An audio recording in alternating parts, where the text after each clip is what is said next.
이 부분 말씀은 이제 사도 바울이 첫 선교 사역을 시작하기 전에 하나님께서 주시는 말씀입니다. 드디어 사도 바울이 등장하는 시기인데 우리가 사도 바울은 누구나 익히 잘 알고 있습니다. 근데 우리가 사도 바울이 과연 어떻게 태어났고 어디서 태어났고 어떻게 성장했는지에 대해서는 제가 다시 한번 말씀을 드리도록 하겠습니다. 출생 시기는 제가 한번 찾아봤는데 좀 지각각인 게 있더라고요. 또 어떤 데는 1년, AD 1년, 어떤 사람은 또 AD 5년, 어떤 데는 또 AD 10년 이내라 명확하지가 않더라고요. 근데 대부분의 학자들이 얘기하는 신학자들 얘기하는 게 보면 AD 5년경, 그러니까 예수님보다 5살 아래죠. 그때 태어났고 출생지가 킬리키아주 타소 출신이라고 합니다. 보시면 여기가 터키예요, 터키인데 여기 해안가 근처에 타소라는 지역에서 태어나게 됐습니다. 사도행전 21장 39절에 타소 출신하는 것을 명확하게 말씀하고 있는데요. 한번 읽어보겠습니다. 그때 바울이 말하기를 나는 킬리키아의 한 성읍 타소 출신의 유대인이며 그리 작지 않은 성읍의 시민이라 라고 분명히 자기의 출신지를 말씀하고 있습니다. 그러면 이 타소는 과연 어떤 곳일까? 전략적으로 생각이 중요한 곳이라고 성경이나 또 여러 가지 학자들이 얘기를 하고 있는데 예전에 지금의 이제 이 시대가 다 바사 제국을 통치할 시대에는 총독의 거주지였으며 또 헬라 제국 시대 때는 또 그 수리아 왕들이 그쪽 왕들이 거주했던 곳이고 이 지역은 목재와 명집 산업의 중심지였습니다. 알렉산드리아가 같은 그런 동서양의 문화가 교차하는 곳이기도 하고요. 누구나 잘 아시겠지만 터키는 아시아와 유럽의 가교 역할을 하는 중심 나라입니다. 최근에 러시아가 이 터키하고 선잡을 손잡게 되는데 정말 이 터키를 잘 잡으면 중동과 또 유럽을 정말 선점할 수 있는 그런 아주 전략적으로 중요한 곳이 터키입니다. 하나님이 터키에서 어떻게 사도 바울이 태어날 수 있을까? 그거는 다음에 다시 말씀드리도록 하겠습니다. 우리가 사도 바울이 태어난 시기가 AD 5년경인데 이때 과연 어떤 시대에 있는지 한번 보도록 하겠습니다. 이때가 로마 제국 시대입니다. 잘 아시겠지만 로마 제국은 BC 753년부터 AD 1453년까지 다스렸던 제국입니다. 어마어마하죠? 약 거의 2000년 동안을 이 세계를 둥글었던 엄청난 제국입니다. 네, BC 753년이라고 하지만 실질적으로 헬라 제국이 망한 시대가 한 350년경이거든요, BC. 대략 한 350년경부터 로마 시대가 시작됐다 하지만 그 전에는 각 지역 정부가 흩어졌던 지역 정부들 그때부터 이제 로마 제국이라고 제가 봤을 때는 유럽에서 좀 뽑히던 것 같아요. 자기들 자랑하려고. 대부분 저희들이 이제 보기에 객관적으로 봤을 때는 약 1500년. 그러니까 BC 한 27년부터를 저희가 이제 로마 제국의 융성했던 시대라고 볼 수 있는데 이때 로마 제국은 처음 시작할 때가 아우구스투스라는 황제가 즉위하면서부터 시작을 하는데 로마 시대가 이제 동로마, 그 다음에 동서로마로 분리되고, 나중에 소로마가 또 제국 멸망하고, 1453년 비잔티움 제국이 멸망할 때까지를 통틀어서 말씀을 하고 있습니다. 왜 로마 제국 시대를 보냐면, 이제 향후 우리 이 세계의 기독교의 역사가 등장하는 그때가 이제 비잔틴 제국 1400년대부터 이제 콘스탄티누스 제국이 이제 복교하기 시키면서부터인데 이때부터 로마 시대의 그런 사상과 철학과 가치가 함께 기독교 세상에 녹았기 때문에 이 로마 제국 시대는 상당히 중요하리라 볼 수 있습니다. 그러면 당시 우리 동아시아는 어땠을까? 중국은 지금 한나라 시대거든요. 한나라가 이제 AD 약 한 6년, 7년까지 한나라가 안 적혀있네. AD 한 7년경까지 다스렸고 그 다음에 여러분 잘 아시지만 조조, 요비, 관우, 선권, 미초고 시대가 이제 그 다음에 펼쳐집니다. 그때 우리는 이 삼국시대, 사만, 변한, 망, 진한 이렇게 사만이 함께 있었고 이제 신라가 먹고 또 백제가 이제 시작되고 고구려가 이제 세력을 넓혀가는 그런 시대였거든요. 그 전까지는 나라라고 할 수 없는 시대였지만 이때부터 이제 국가라는 기초를 닫게 되는 시대가 같이 시작이 됩니다. 저는 이 삼국시대는 정말 호랑이 담배 피던 시절로 생각하고 있는데 로마는 저는 되게 가깝게 느껴졌거든요. 사도 바울은 가깝게 느껴졌거든요. 친근한 가까운 세대. 근데 생각해보면 상당히 호랑이 담배 피던 시절에 할아버지더라고요. 그러니까 그래서 우리가 그만큼 가까이 우리 성경 말씀 통해서 가까이 하니까 그만큼 서로 교통하지 않았나 그런 생각이 듭니다. 그러면 사도 바울은 어떤 영향을 가지고 있었을까요? 여러분도 잘 아시겠지만은 로마 신권을 갖고 있었습니다. 그 말씀의 증거에 보면 사도행전 22장 25절에서 27절까지 있는데 저같이 한번 읽어보도록 하겠습니다. 그리하여 그들이 가족분으로 그를 묶으니 바울이 옆에 서 있는 백부장이 말하기를 로마 시민을 정죄하지도 않고 채찍으로 때리는 것이 합법적이냐 라고 하니 백부장이 그 말을 듣고 가서 사령관에게 보고하여 말하기를 당신이 하시는 일을 조심하소서 이 사람은 로마 시민이니라 라고 하니라. 그때 사령관이 가까이 와서 바울에게 말하기를 내가 로마 시민인가 내게 말하라고 하니 그가 말하기를 그러하다라고 하더라. 여기서 사도 바울은 말씀 통해서 로마 시민이라는 것을 말씀하고 있습니다. 그러면 그때 로마 시민에 대한 특혜, 그런 혜택이 무엇일까? 로마 시민권을 가진 사람들은 특별권이 있었습니다. 그리고 시민권이 부여한 모든 보호를 받을 수 있었는데 로마 시민권을 가진 그 특권층으로 그 다음에 세금 면제, 황제의 명의 없이는 직보, 연행, 부금, 매질을 당하지 않습니다. 하지만 사도 바울은 어땠습니까? 로마 시민권에도 불구하고 매질을 당했거든요.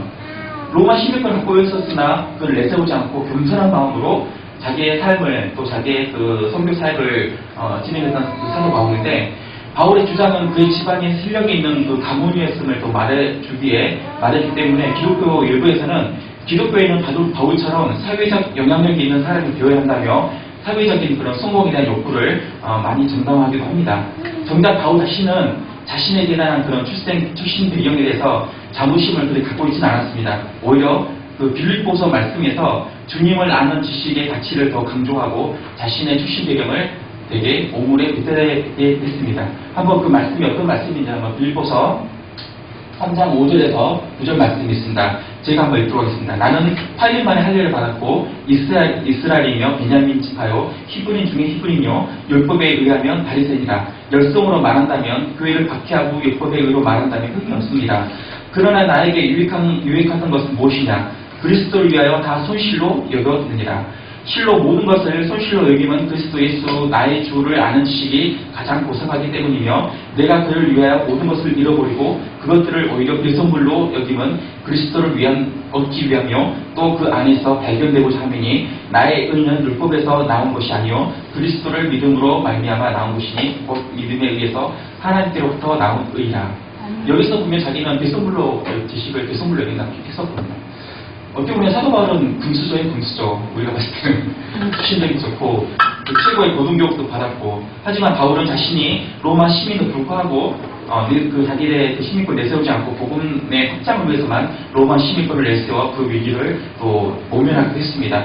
또 로마 시민권자의 각각의 특권을 염두에 두고 그 당시에 그 말씀의 중간 보면은 천국 시민권을 인용해서 많은 그런 설교를 많이 하게 되는데 빌립보서 3장 20절 말씀 보면 우리의 시민권은 하늘에 있으며 우리가 그 곳으로부터 구주이신 예수 그리스도를 기다리고 있으니라고 천국 시민권을 저도 목사님이 우리는 이제 예수 믿음이 천국 시민권이라고 강조를 많이 하거든요. 사도 바울도 이미 이때부터 천국 시민권을 성경 보고 말씀을 증거할 때 인용하기로 했다는 생각입니다.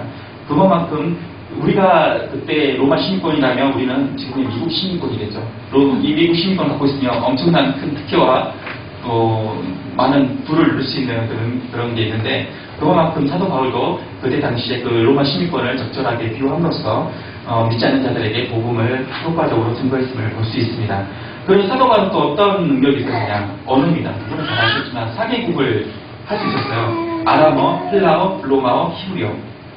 정말 저는요 한국어도 잘 못하는데 정말 이런 사격을 할 수 있는 그런 특별한 엘리트층이었지 않을까.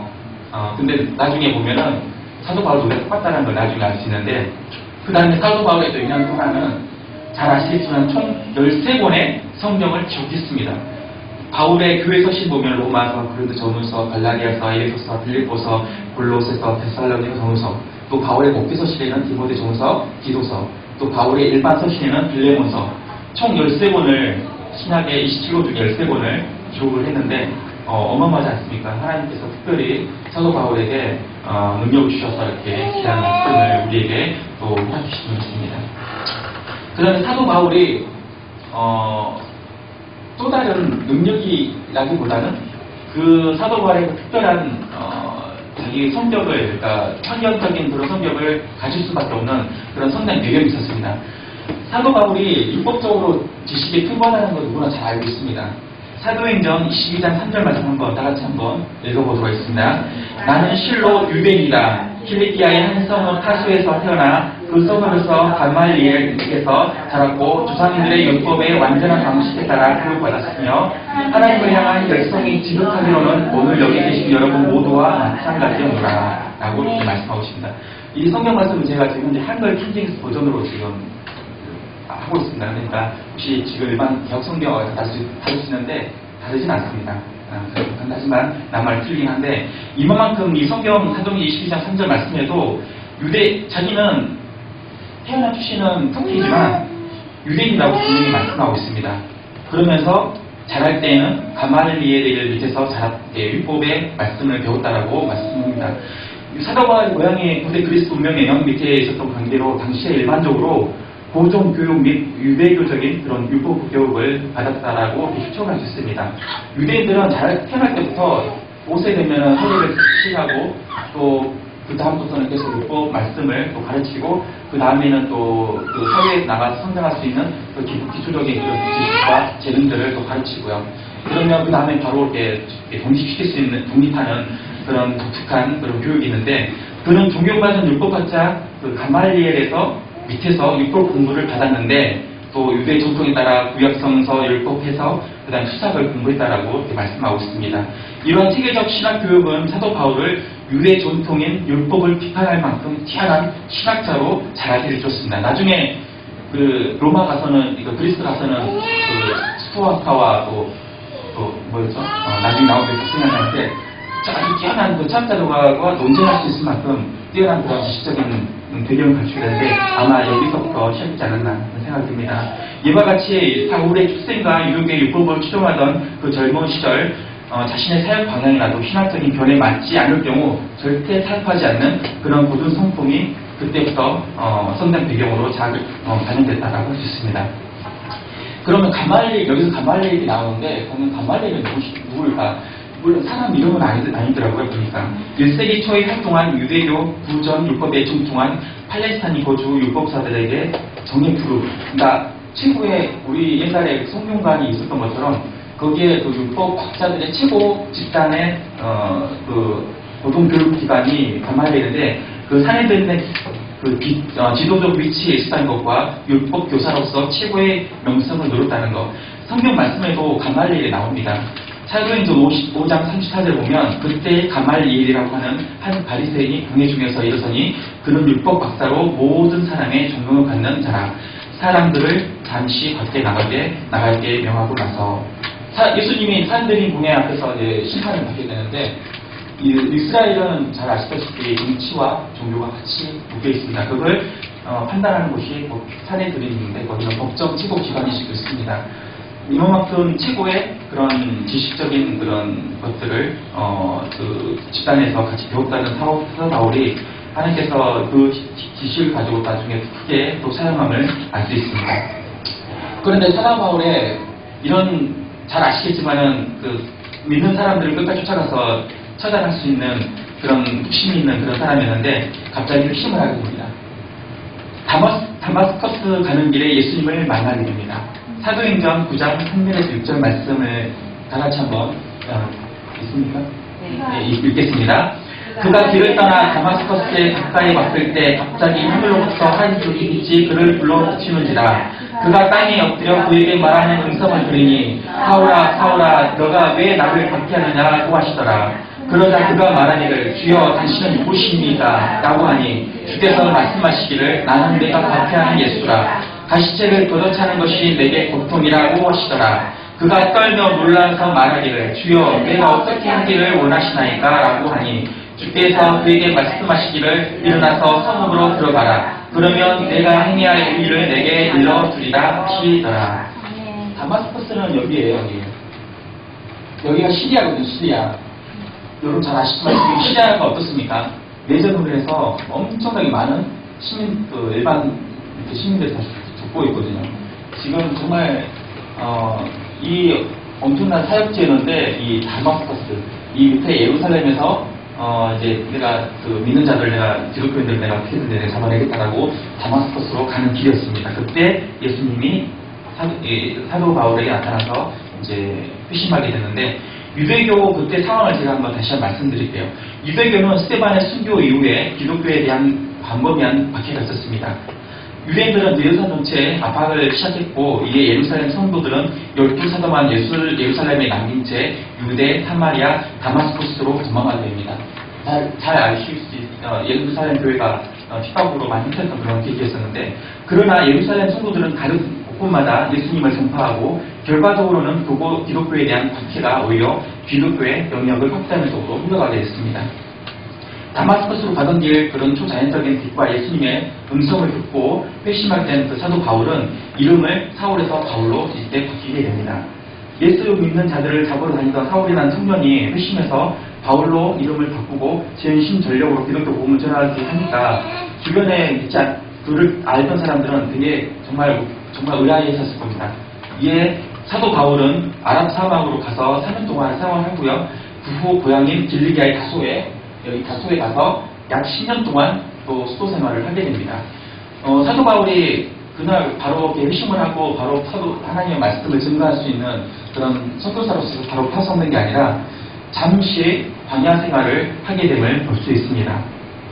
그때 이제 사도 바울에게 한 명이 찾아오게 됩니다. 바나바입니다. 사도행전 11장 15절에서 26절 말씀을 보면, 그 후에 바나바가 사울을 찾으러 타수에 가서 그를 만나 안티오로 데리고 오니라. 그리하여 그들이 1년 내내 교회와 함께 있으면서 많은 무리를 가르치니 안티옥에서 제자들이 처음으로 그리스도인이라고 불리더라. 바나바가 이제 사울을 드디어 데리러 가서 데리고 옵니다. 그때부터 이제 사도 바울은 1차 선교 여행을 하게 됩니다. 이때가 사도행전 13장 1절부터 14장 28절까지 말씀인데, AD 45년, 48년입니다. 꽤 오랫동안, 4년 동안 1차 선교 여행을 하게 되는데, 당시 안디옥 교회에서는 몇 명의 선지자들과 교사들이 있었는데, 바나바, 시몬, 미켈, 그 다음에 브레네 사람 루키오, 용주, 히럭과 함께 자란 마나엔, 그리고 사울이 있었습니다. 성령께서 분명히 강하게 임하셔서 말씀하십니다. 바나바와 사울을 내게 따로 구별해 넣으라고 명령하십니다. 이때부터 사도 바울은 하나님의 성령의 말씀을 듣고 곧바로 움직이게 됩니다. 이제 구부로에서 여기 잘 아시지만은 이 예루살렘 교회에서 안디옥으로 오게 되고, 이제 안디옥에서부터 하나님의 그 성령의 계시를 받아서 이제 구부로에 있는 살라민 이 섬으로 배를 타고 이동하게 됩니다. 이때 처음으로 선교 여행을 시작하게 되는데, 구부로에서 선교를 하게 되는데, 이때 바예수라는 한마디로 얘기하면 박수라고 해서 박수, 점치는 박수무당, 그 사람을 만나서 또 그 사람 통해서 많이 역사에 가는데, 구부로 선교는 바예수라는 불리는 유대인 마수사와 바울의 격돌하게 되는데, 총독 이때 그 지도 다시 한번 봐주겠어요? 위로. 이 구부로 안에 다 모두 로마 제국 통치하던 이 구부로 섬에 총독이라는 사람이 있었습니다. 그 총독은 높은 실문의 관리자인데 하나님 말씀을 듣지도 못했습니다. 하지만 그 말씀을 듣지 못하게 바예수라는 사람이 계속해서 복음을 방해를 하게 됩니다. 하지만 바울은 바예수에게 폭언과 또 소병이 되라는 조주를 내리면서 마우스술사를 억제하는 것을 넘어서 총독이 복음을 순조롭게 들을 수 있도록 하게 됩니다. 결과적으로 총독은 바예수에게 일어난 일들을 보고, 바예수가 나중에 이제 소병이 되게 되는데, 그 사건을 보면서 바울의 메시지를 듣게 됩니다. 이 바울의 승리가 갖게 되는 의미는 이 일 후에 그가 새로운 선교적 권위를 갖게 강화할 수 있는 그런 사건이 될 수 있습니다. 이제 사도 바울이 이제 구부로를 떠나서 이제 파시디아 안디옥 회당으로 가게 됩니다. 여기 거쳐서 이게 안디옥이라는 두 지역이 있는데, 시리아 쪽에 안디옥이 있고, 그 다음에 터키 쪽, 이쪽에 또 안디옥이라는 교회가 또 있었습니다. 안디옥으로 가서 안식일날 회당에 율법과 선지자를 통해서 안티옥에 있는 이방인들에게 복음을 전파합니다. 바울의 연설은 뭐 세 가지로 구분이 되는데, 이스라엘 민족이 이집트에 체류하는 시기와 또 어떻게 하나님이 그 애굽에서 이스라엘 민족들을 어떻게 인도하시는지, 또 예수를 믿으면 주사함이 제공되지만 그렇지 않을 경우는 망하게 되리라는 그런 말씀들을 회당에서 말씀을 증거하게 됩니다. 그곳에서 이제 말씀을 증거하고 이고니라는 곳으로 이동하게 됩니다. 이고니움으로 가게 된 바울과 바나바는 유대인의 회당에서 말씀을 전하게 됩니다. 이고니움에서도 유대인들이 이방인들을 선종하여 바울과 바나바를 아기를 품게 만듭니다. 바울과 바나바는 오랫동안 모르면서 주님의 말씀을 증거할 때 주님께서 은혜의 말씀을 전달하시고 또 표적과 이적들을 행하게 하십니다. 그러자 이방인들과 유대인들이 또 관원과 더불어 그 두 사도를 모욕하고 돌을 던지려고 달려들 때 그들을 피해 루카오니아, 루스트라와 도베와 그 근방으로 피신하게 됩니다. 또 그곳에서도 복음을 증거하게 됩니다. 이쪽으로 피신하게 되는데, 이만큼 사도 바울이 가는 곳곳마다 유대인들이 회방을 하게 됩니다. 이제 이분에서 이제 루스트라에서 사도 바울이 또 하나의 이적을 행하게 되는데, 그 절름발이를 고치는 역사가 일어납니다.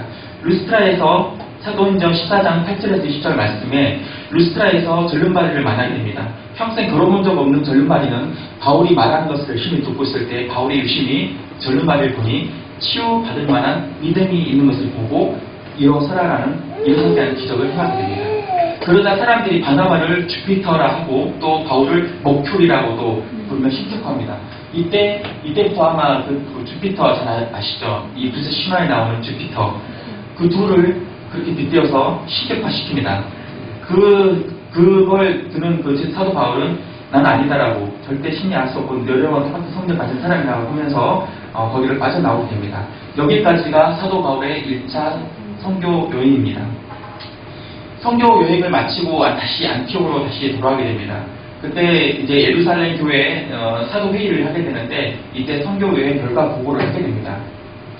근데 여기서 그 이방인들에게 선교 복음을 증거하면서 예루살렘에 있는 사도 회의에서 말씀했던 그런 그 이방인들과 그 유대인들과의 그런 이상 차이가 꽤 큰데, 어떤 내용이냐면 11장부터 예루살렘 교회 안에 할례 받지 않는 자들과 식사 규제를 반대하는 일산의 그런 할례자들이 있었습니다. 11장에서 그들은 그리스도의 증언으로 설득되었고 이방인에 대한 하나님의 은혜로운 행동을 기뻐하게 되었습니다. 여러분 잘 아시지만 구원 받아도 할례 받지 않으면 그 구원은 취소된다. 그 할례파들이죠. 그래서 그 예루살렘 교회 안에 존재했던 특별한 그 그룹들, 그 유대인 그룹들이 할례와 모세의 율법 준수에 관한 문제를 제기하게 됩니다. 이 그룹들은 이방인 신자들에게 믿음을 비난하는 것이 아니라 하나님의 백성 가운데 구원받은 자들로서 신분을 유지하기 위해서 정통적으로 행해졌던 유대인들로서의 사회적인 또 민족적인 확인 자체를 너희들은 받아들였다라고 얘기합니다. 하지만 사도 바울도 그렇고 또 베드로도 그렇고 그 이대왕 선교사에게 하나님께서 어떻게 이방인들에게 복음을 증거했는지 그 결과 보고를 통해서 이방인들에게도 하나님의 빛이 임하고 이방인들에게도 믿음이 문이 열렸다는 것을 그들에게 전하자 이방인도 하나님이 함께 하시구나 것을 여기서 증거하게 됩니다. 사도 바울이 이제 1차 선교 여행에서 선교 보고를 끝내고 이제 2차 선교 여행을 준비하게 됩니다. AD 51년에서 3년까지인데 2차 선교 여행은 그 목적이 무엇이냐면 바울에 의해서 1차 선교를 통해서 이제 복음을 통해서 이방인들 교회가 여러 가지 생기게 되는데, 이런 교회들을 돌아보고 양육하기 위해서 바울이 신라를 대동하고 출발한 제 여행이 2차 선교 여행입니다.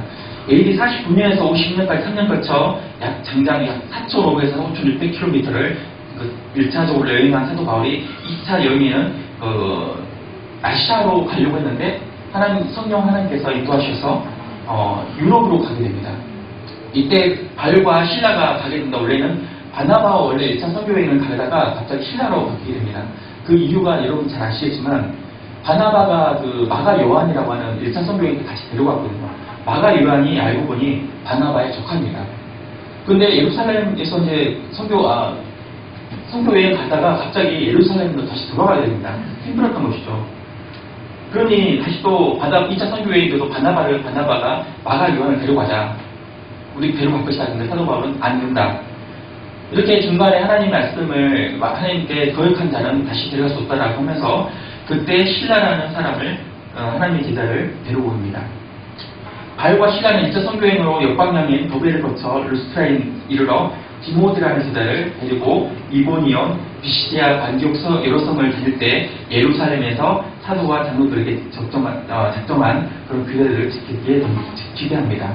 이때 이제 하나님께서 사도 바울이 아시아 지역인 비두니아로, 이 비두니아가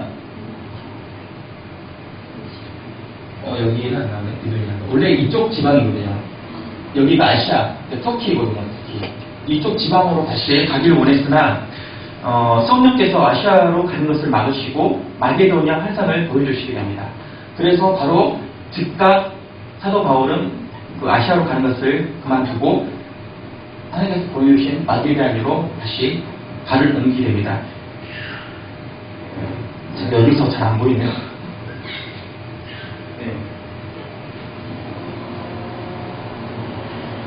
네, 빌립보 다시 마게도니아 환상을 보여주신다 해서 마게도니아 여기가 마게도니아거든요. 여기 마게도니아 이 빌립보로 여기를 들어가서 배를 타고 건너서 이 빌립보로 가게 됩니다.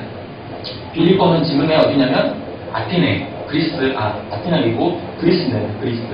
그때 모든 철학과 또 사상, 문화가 발달한 나라인데 빌립보에서 사도 바울은 루디아라는 한 소녀를 만나게 됩니다. 정치는 명에 사로잡힌 소녀거든요. 빌립보에서 두아디라 성에 자주 옷감을 장사하는 루디아를 만나게 되는데 그녀는 하나님을 경배하는 여인이었습니다. 주께서 그녀의 마음을 열어 바울이 말하는 것을 듣게 하고 구원받음으로 침례를 받게 됩니다. 그녀의 가족 전체가 그 루디아를 통해서 구원받고 침례를 받게 됩니다. 사도행전 16장 14절에서 15절까지 말씀이 나와 있습니다. 루디아는 그 후로 영적으로 성장하게 돼서 이제 사도 바울을 경제적으로 후원할 수 있는 그런 역할까지도 감당하게 됩니다. 그 한 사람 루디아라는 그 정치인을 하나님이 그 사도 바울을 만나게 해주셔서 그 작은 여인을 통해서 또 다른 하나님의 사역들을 감당해 내심을 알 수 있습니다. 이제 지금 봐줄까요? 데살로니가의 베리아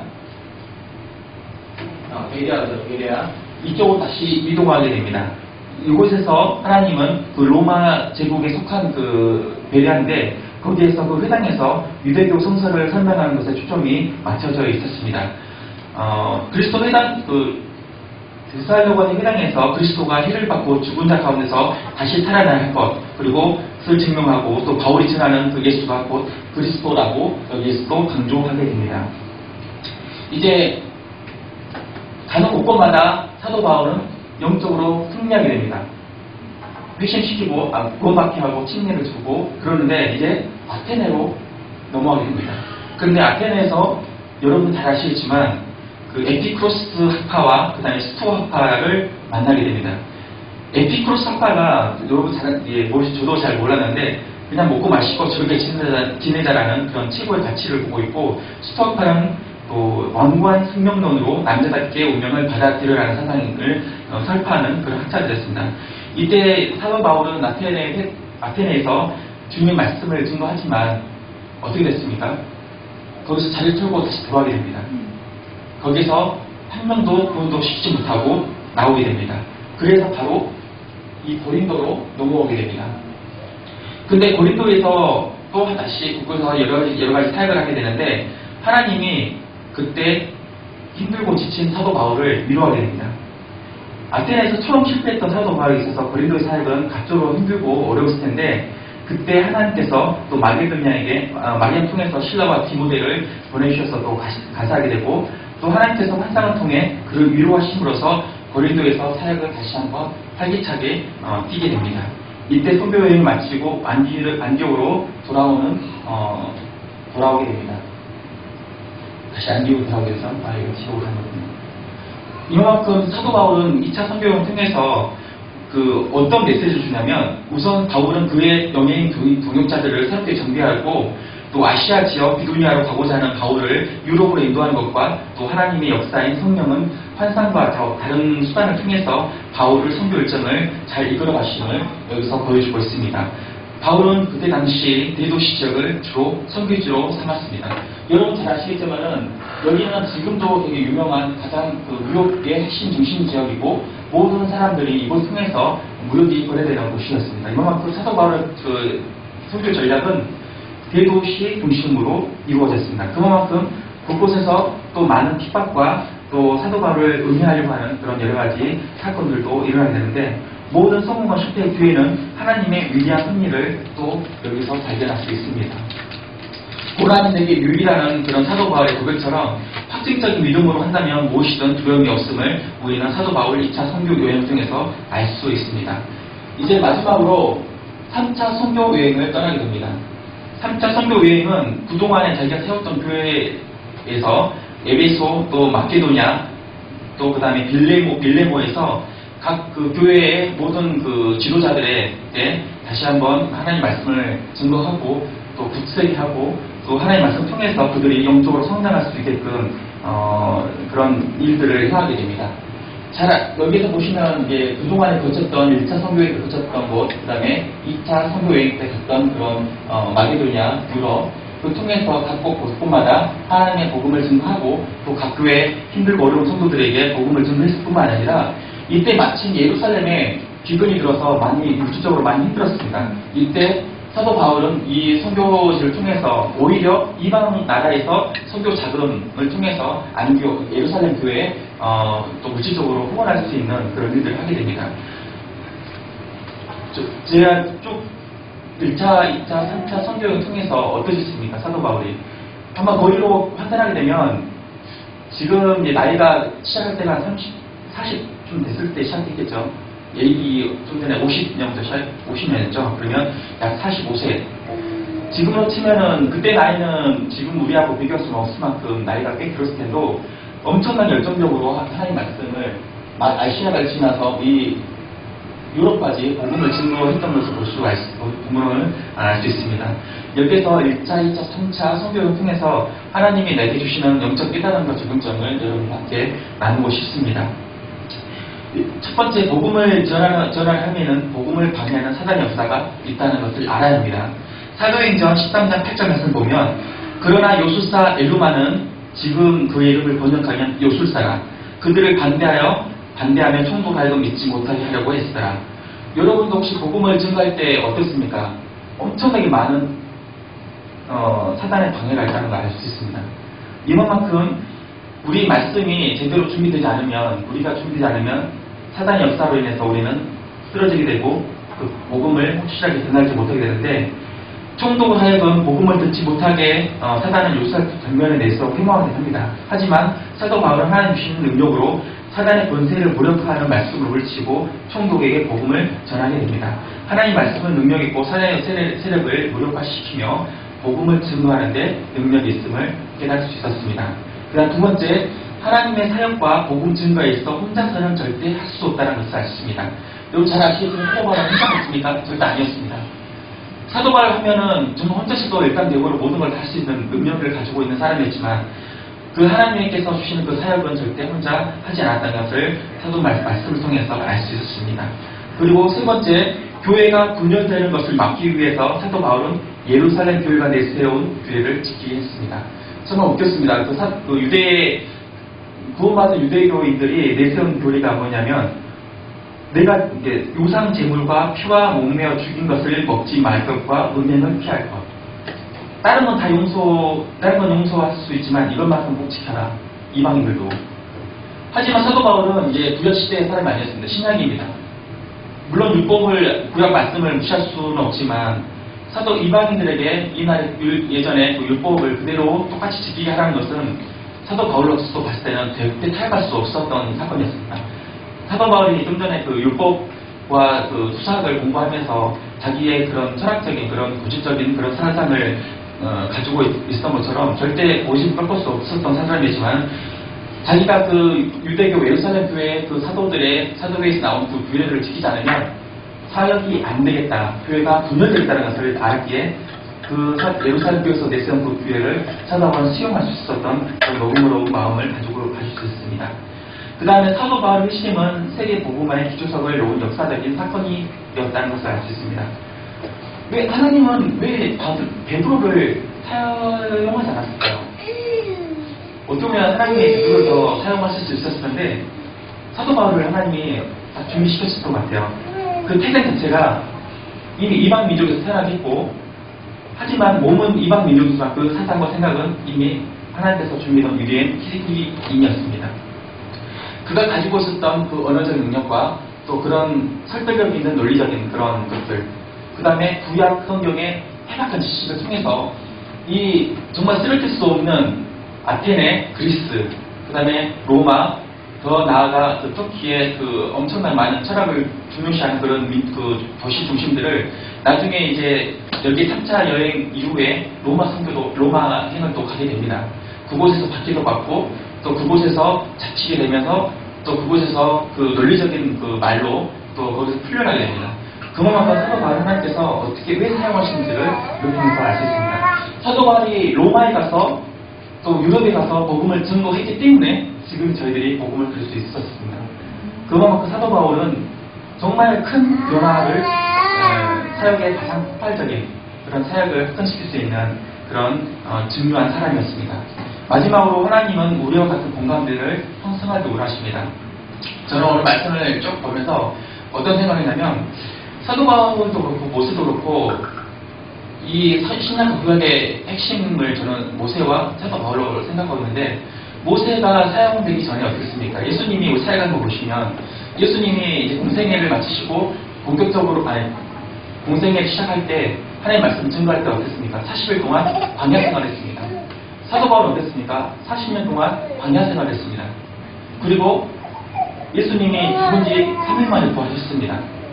또 그런데 사도 바울이 예수님이 강한 그 빛에 임해서 어떻게 3일 동안 눈을 보지 못하게 됩니다. 이걸 보면서 하나님이 우리를 사용하시기 전에는, 사도 바울을 못 사용하시기 전에는 예수님이 그 겪었던 그런 것들 똑같이 경험하게 하십니다. 그런 광야 생활을 겪게 하십니다. 그로 인해서 사도 바울은 하나님께서 주님이 겪었던 그런 것들, 그런 엄청난 그런 고통들, 그 하나님께서 왜 피 흘리고 이 땅에서 이 세상에서 피 흘리고 돌아가셔야 되는지, 그걸 서로 그 마음을 알았기 때문에 정말 죽음을 불사하고 복음을 증거할 수 있었음을 알 수 있었습니다. 지금 제가 이제 말씀을 정리하면서 제게 하나님께서 주시는 특별한 주동점이 있습니다. 여러분도 잘 아시겠지만은 이 시대는 바울과 같은 하나님의 영적 지도자가 필요합니다. 지금 우리나라에서 한번 보시면 정말 자기 목숨을 내놓고 하나님 말씀을 근거해서 정확하게 우리 믿는 자들에게 우리에게 명확한 뚜렷한 영적 말씀을 전달해 줄 수 있는 사람이 과연 몇이나 있을까요? 하나님께서는 지금도 사도 바울 같은 사람을 찾고 계시니라고 믿습니다. 저도 이제 오래 살진 않았지만 하나님께서 사도 바울 말씀을 통해서 저에게 중요한 말씀을 주셨습니다. 이제 마지막 인생을 하나님 사역을 위해서 한번 헌신하지 않을래? 그동안에 저희 삶은 광야 같은 삶이라고 저는 말씀할 수 있었습니다.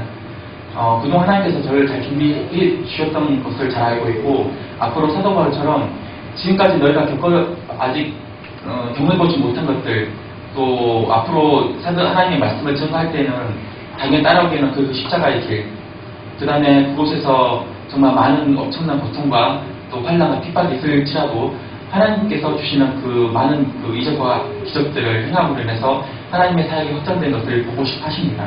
저는 이제 앞으로 남은 생을 하나님이 원하시는 삶, 성령에 인도되어서 살아가는 삶을 살고자 이 말씀을 여러분과 함께 나누게 되었습니다. 이제 우리 교회도 우리 성도님들 사도 바울은 그 수준이니까 나는 못할 거야. 아닙니다. 사도 바울이 말씀했던 같은 저는 그 시적인 것은 오히려 오물에 빗댔습니다. 저는 사도 바울의 삶과 저와의 삶은 다르지 않다고 생각합니다. 여러분도 성령께서 인도하신다면 저와 여러분도 충분히 사도 바울처럼 하나님의 말씀을 증가할 수 있는 능력이 있을 거라 생각합니다. 그리고 혹시 지나가다가 우리를 정말 핍박하는 사람을 한번 찾아보십시오. 그 사람을 꼭 구원시키면 그 사람도 사도 바울처럼 복음에 헌신되는 사람으로 변화될 수 있을 거라 생각합니다. 특별히 자기를 가장 핍박하는 사람을 집중적으로 복음을 증거하는 것이 더 효과적이지 않을까. 오히려 그 사람들이 하나님의 말씀을 더 간절히 찾고자 하는 그런 생각을 가지고 있을 거라 생각합니다.